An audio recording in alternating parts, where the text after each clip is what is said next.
Enceladus అనేది శని గ్రహం యొక్క 6వ అతిపెద్ద ఉపగ్రహం. పరిమాణంలో ఇది చిన్నదైనప్పటికీ సౌర కుటుంబాల్లో జీవం ఉండేందుకు అత్యంత అనుకూలమైన ప్రదేశాల్లో ఒకటిగా శాస్త్రవేత్తలు దీన్ని భావిస్తున్నారు. సుమారు 500 కిలోమీటర్ల వ్యాసం కలిగి మన చంద్రుల్లో 10వ వంతు మాత్రమే ఉంటుంది. ఎన్సెలాడస్ ఉపరితలం పూర్తిగా స్వచ్ఛమైన మంచు మరియు మంచు పలకలతో కప్పబడి ఉంటుంది. ఇది సూర్యరశ్మిని దాదాపు 99% ప్రతిబింబిస్తుంది. అందువల్ల ఇది సౌర కుటుంబంలోనే అత్యంత ప్రకాశవంతమైన ఖగోళ వస్తువు. సూర్యరశ్మిని గ్రహించకపోవడం వల్ల ఇక్కడి ఉష్ణోగ్రత అత్యంత శీతలంగా దాదాపు -198 ఉంటుంది. శాస్త్రవేత్తల పరిశోధనల ప్రకారం ఎన్సెలాడస్ పైనున్న కిలోమీటర్ల మందపాటి మంచు పొర కింద ఒక భారీ ద్రవరూప ఉప్పునీటి మహాసముద్రం దాగి ఉంది. శని గ్రహం యొక్క గురుత్వాకర్షణ శక్తి వల్ల కలిగే ఘర్షణ కారణంగా ఈ ఉపగ్రహం లోపలి భాగం వేడెక్కి ఆ నీరు గడ్డకట్టకుండా ద్రవ రూపంలోనే ఉంటోంది. ఎన్సెలాడస్ దక్షిణ ధ్రువం వద్ద టైగర్ స్ట్రైప్స్ అని పిలిచే 4 పెద్ద పగుళ్లు ఉన్నాయి.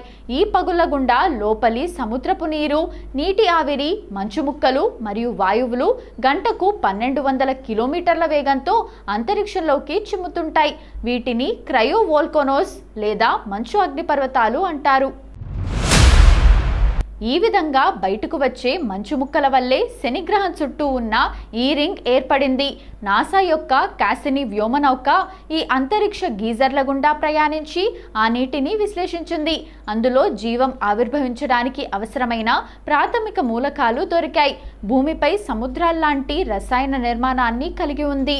మీథేన్, కార్బన్ డయాక్సైడ్ మరియు అమైనో ఆమ్లాలకు అవసరమైన పదార్థాలు లభించాయి. DNA, RNA నిర్మాణానికి అత్యంత కీలకమైన ఫాస్ఫరస్ అత్యధిక పరిమాణంలో ఉన్నట్లు శాస్త్రవేత్తలు కనుగొన్నారు. ఇది జీవం ఉండే అవకాశాలను 100 రెట్లు పెంచింది. భూమిపై సముద్రాల అడుగున వేడి నీటి బుగ్గలు ఉన్నట్లే ఇక్కడ కూడా సముద్రం అడుగున వేడి రసాయన బుగ్గలు ఉన్నాయి. భూమిపై ఇలాంటి చీకటి ప్రదేశాల్లో సూక్ష్మజీవులు బతుకుతాయి. కాబట్టి ఎన్సెలాడస్ సముద్ర గర్భంలోనూ సూక్ష్మజీవులు ఉండే ఆస్కారం చాలా ఎక్కువ.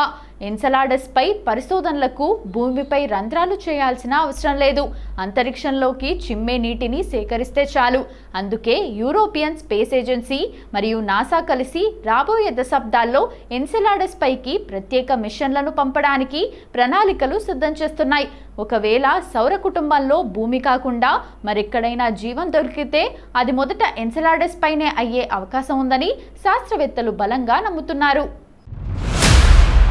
ఎన్సెలాడస్ ఉపగ్రహంపై శాస్త్రవేత్తలు జరిపిన పరిశోధనలు సౌర కుటుంబంలో జీవం కోసం సాగుతున్న అన్వేషణలో అత్యంత కీలకమైన మలుపు తిప్పాయి. పరిమాణంలో చాలా చిన్నదైన ఈ మంచులోకంపై జరిగిన పరిశోధనలు, వాటి ద్వారా వెలుగులోకి వచ్చిన ఆశ్చర్యకరమైన విషయాల వివరాలు ఇప్పుడు తెలుసుకుందాం.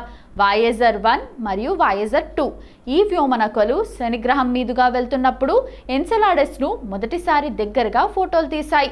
ఈ ఉపగ్రహ ఉపరితలంపై కొన్ని చోట్ల అగ్నిపర్వత కుహరాలు లేకపోవడాన్ని గమనించి ఇక్కడ ఏదో ఒక భౌగోళిక మార్పు జరుగుతోందని శాస్త్రవేత్తలు అప్పుడే అనుమానించారు. కానీ సాంకేతిక పరిమితుల వల్ల పూర్తి వివరాలు సేకరించలేకపోయారు. కాసినీ మిషన్ చరిత్ర సృష్టించిన ప్రయోగం. నాసా, యూరోపియన్ స్పేస్ ఏజెన్సీ సంయుక్తంగా పంపిన కాసినీ వ్యోమనౌక ఎన్సెలాడస్ పరిశోధనల్లో విప్లవాత్మక మార్పులు తెచ్చింది. 2005 నుండి 2012 వరకు కాసినీ ఈ ఉపగ్రహానికి అత్యంత సమీపంగా వెళ్తూ అనేక పరిశోధనలు చేసింది. మంచు గీజర్ల ఆవిష్కరణ. ఎన్సెలాడస్ దక్షిణ ధ్రువంపై ఉన్న పగుళ్ల నుండి అంతరిక్షంలోకి భారీ ఎత్తున నీటి ఆవిరి, మంచు ముక్కలు చిమ్ముతున్నట్లు కాసినీ మొదటిసారిగా కనుగొంది. ఇది అంతరిక్ష విజ్ఞాన రంగంలోనే ఒక సంచలనం. Plume diving. శాస్త్రవేత్తలు ఒక సాహసోపేతమైన నిర్ణయం తీసుకున్నారు. అంతరిక్షంలోకి చిమ్ముతున్న ఆ నీటి ఫౌంటైన్ల గుండా కాసినీ వ్యోమనౌకను అతి దగ్గరగా ప్రయాణించేలా చేశారు. దీనివల్ల గ్రహం మీద ల్యాండ్ అవ్వకుండానే అక్కడ చిమ్ముతున్న పదార్థాలను నేరుగా సేకరించి పరీక్షించే అవకాశం శాస్త్రవేత్తలకు దక్కింది. కాసినీ డేటా ద్వారా శాస్త్రవేత్తలు కనుగొన్న రసాయనాలు. కాసినీ పంపిన డేటాను విశ్లేషించిన శాస్త్రవేత్తలు ఎన్సెలాడస్ అంతర్భాగంలో ఉన్న సముద్రంలో జీవానికి అవసరమైన బిగ్ 6 అంటే carbon, hydrogen, nitrogen, oxygen, phosphorus, sulphur మూలకాలన్నీ ఉన్నట్లు నిర్ధారించారు.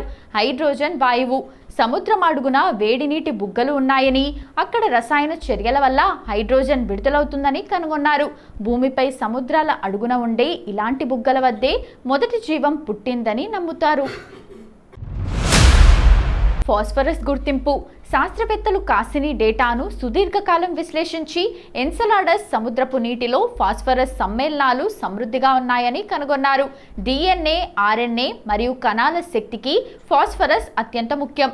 ఇది దొరకడంతో ఇక్కడ జీవం ఉండే అవకాశం 100 రెట్లు పెరిగింది. జేమ్స్ వెబ్ స్పేస్ టెలిస్కోప్ పరిశోధనలు. భూమికి సమీపంలో ఉన్న అత్యాధునిక జేమ్స్ వెబ్ టెలిస్కోప్ కూడా ఎన్సెలాడస్ పై నిఘా పెట్టింది. ఎన్సెలాడస్ నుండి అంతరిక్షంలోకి చిమ్ముతున్న నీటి ఆవిరి ఫౌంటైన్ దాదాపు 9600 కిలోమీటర్ల పొడవున దాదాపు ఐర్లాండ్ దేశమంత పొడవు వ్యాపించి ఉందని ఈ టెలిస్కోప్ కనుగొంది. ఈ ఉపగ్రహం ఎంత వేగంగా నీటిని అంతరిక్షంలోకి వదులుతుందో, ఆ నీటితో శనిగ్రహం చుట్టూ ఉన్న వలయాలు ఎలా ఏర్పడుతున్నాయో జేమ్స్ వెబ్ స్పష్టంగా చూపించింది. రాబోయే భవిష్యత్తు ప్రణాళికలు. ఎన్సెలాడస్ పై నేరుగా జీవులను వెతకడానికి శాస్త్రవేత్తలు కొత్త మిషన్లను సిద్ధం చేస్తున్నారు. Enceladus RB lander. నాసా పరిశీలిస్తున్న ఈ మిషన్లో ఒక వ్యోమ నౌక మొదట ఎన్సెలాడస్ చుట్టూ కక్షలో తిరుగుతూ రసాయనాలను సేకరిస్తుంది. ఆ తర్వాత దాని ఉపరితలంపై ల్యాండ్ అయ్యి నేరుగా మంచును పరిశోధిస్తుంది. EELS exobiology extant life surveyor. NASA jet propulsion laboratory శాస్త్రవేత్తలు ఒక వినూత్నమైన పాము లాంటి రోబోను తయారు చేస్తున్నారు. ఇది ఎన్సెలాడస్ మీదున్న మంచు పగుళ్ల గుండా లోపలికి పాక్కుంటూ వెళ్ళి కింద ఉన్న సముద్రపు నీటిలో జీవం ఉందో లేదో నేరుగా పరీక్షించగలదు.